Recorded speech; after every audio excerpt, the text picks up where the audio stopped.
Over his 2 decades in power, Russian President Vladimir Putin has watched as American presidents, both Democrats and Republicans, promised to reset relations with Moscow, only to see the grievances pile up.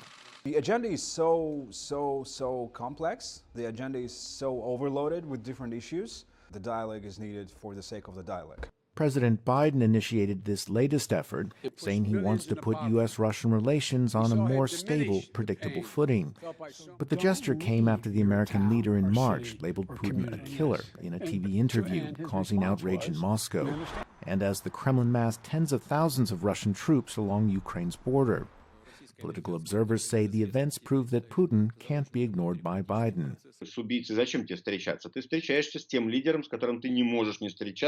Why meet with a killer? You meet with leaders that you have no choice but to meet with for the sake of global security. So Putin is satisfied having won this round and a meeting, whatever they do or don't discuss.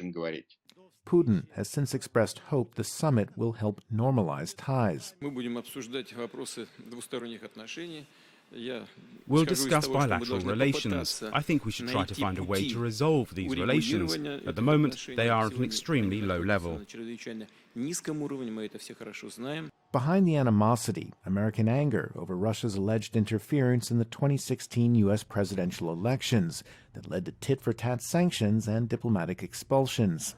Also, U.S. accusations that Russia is behind recent cyber attacks on American infrastructure, another charge Moscow denies.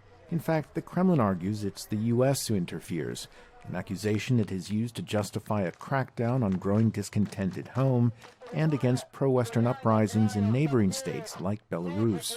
My understanding is that Putin needs America as an enemy for domestic purposes, but at the same time, he needs America as a partner in the international area.